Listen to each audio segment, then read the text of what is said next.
The bus stop stood at the edge of the city like a forgotten thought. One metal bench, one crooked streetlight, and the steady whisper of tires passing through rain-soaked asphalt. The sky was heavy, swollen with clouds, and the air smelled of wet dust and cold iron.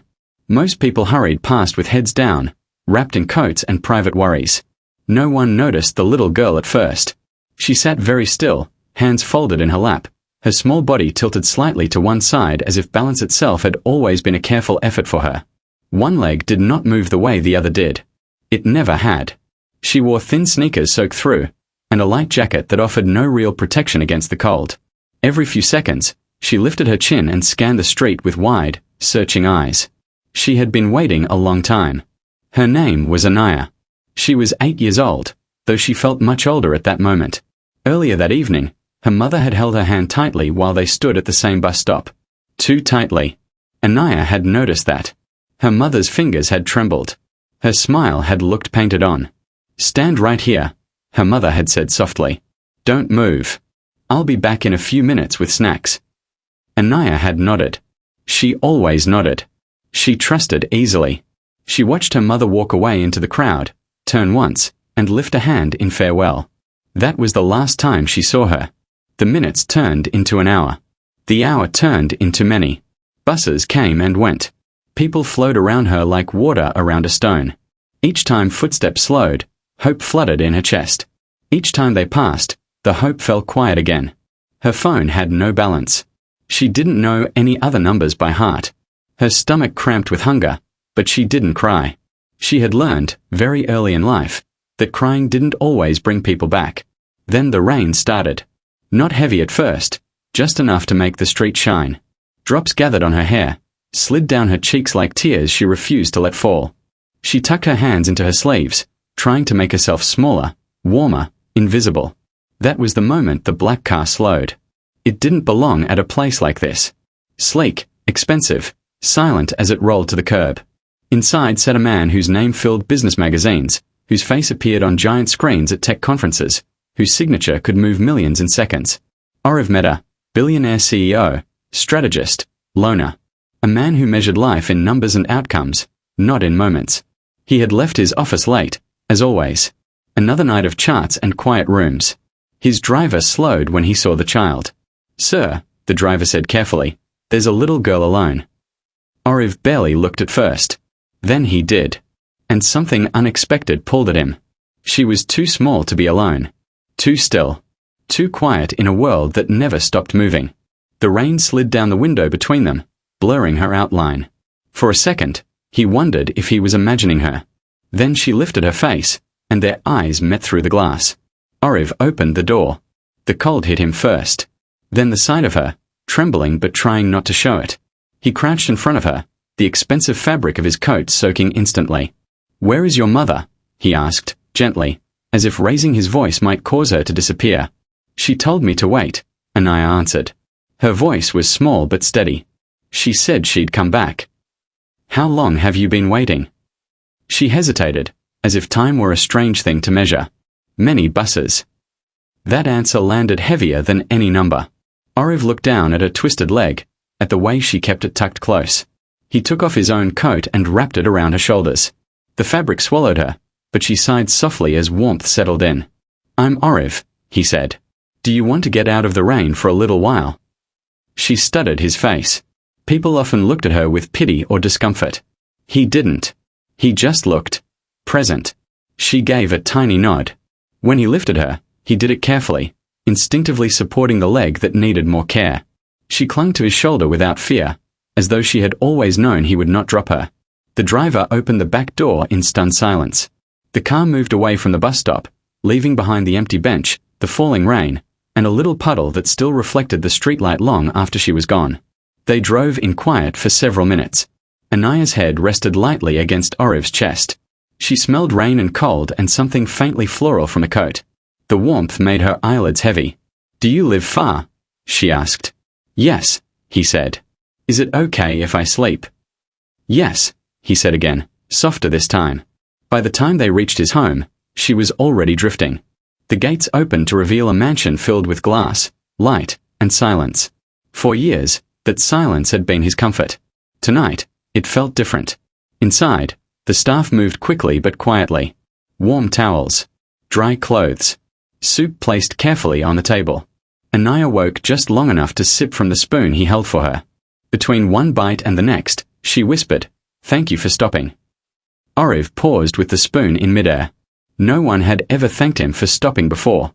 Later that night, as she slept on the guest bed wrapped in blankets far too big for her, Oriv sat in his dark study, phone in hand, while the police did what needed to be done. He stared at the city lights through the window, waiting. When the call finally came, the words were gentle but heavy. Her mother had left the city. On purpose. Oriv ended the call without speaking. He did not feel anger. Not yet. What he felt was something far more unsettling. Responsibility. Not legal. Not logical. Human. Down the hall, a small girl shifted in her sleep, her fingers curled around the edge of the blanket as if afraid the world might slip away again. By morning, the rain would stop. But the quiet life Oriv thought he would always live already had. And it would never be the same again. The first morning in Oriv's home was unlike anything Anaya had ever known. The air smelled of fresh linen and something faintly sweet from the kitchen, rather than damp concrete and bus fumes. Sunlight streamed through tall windows, painting golden stripes across the wooden floor. She blinked several times, adjusting to the brightness, and slowly realized she was no longer alone. Oriv stood nearby, watching. His hands were clasped behind his back, but there was no stiffness in his posture, only quiet curiosity.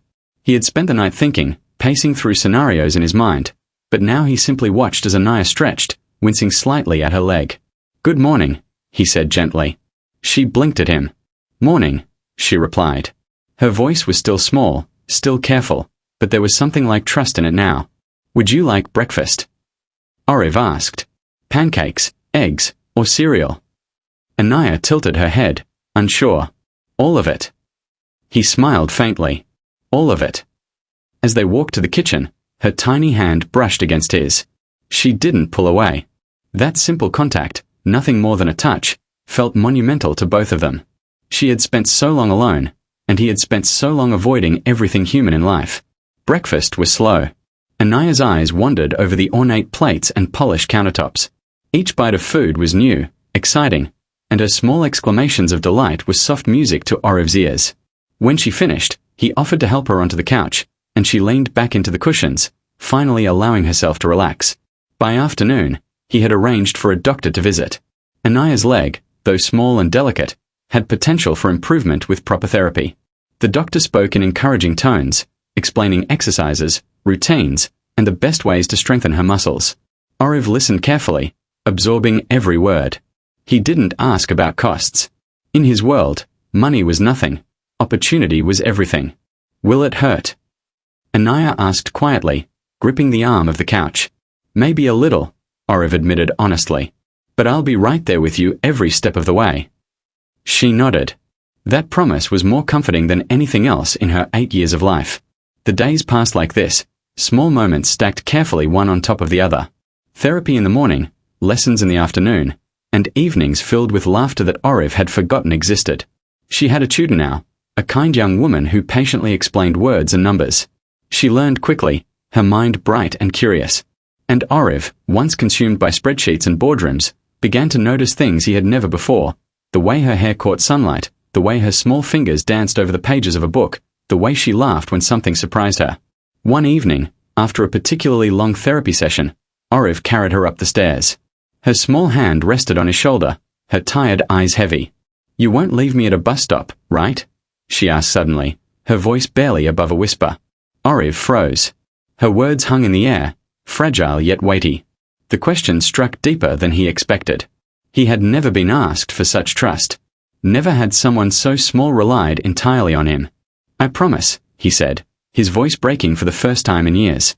"I promise I will never leave you alone like that."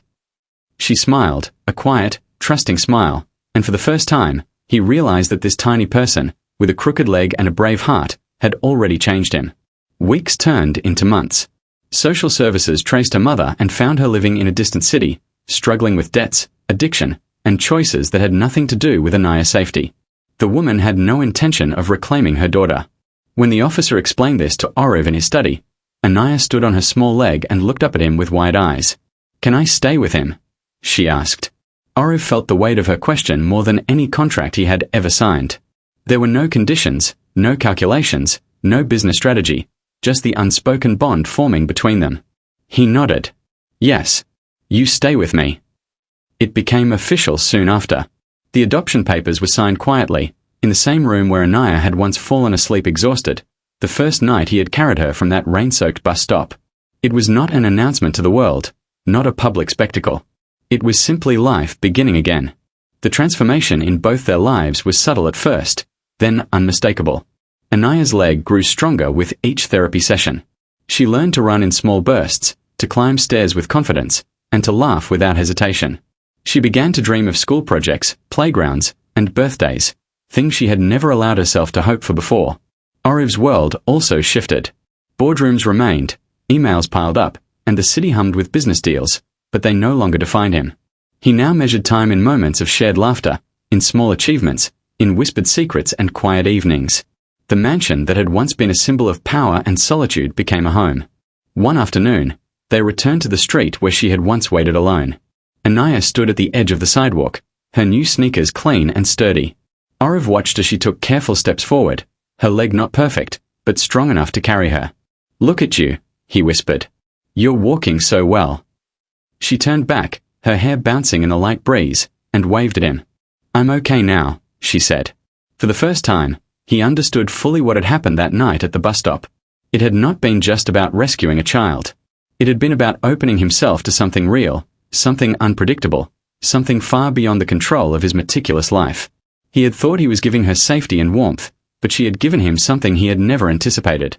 A family, a heartbeat, a reason to care. The bus stop still existed, silent and grey, but its emptiness no longer mattered. Abandonment no longer defined Anaya. And for Oriv, loneliness had been replaced with connection, trust, and hope, things no ledger, no contract, and no city of endless lights could ever buy. The two walked back to the car, side by side. She stumbled once, and he caught her hand. She laughed. He smiled. And in that simple, shared moment, both of their lives were completely, irrevocably changed. From that day on, the quiet mansion was filled with laughter, small footsteps, and the warmth of trust earned. And every time Anaya learned something new, or took a confident step, Oriv felt it, not as a business success, but as the triumph of life itself, gentle, unhurried, and real.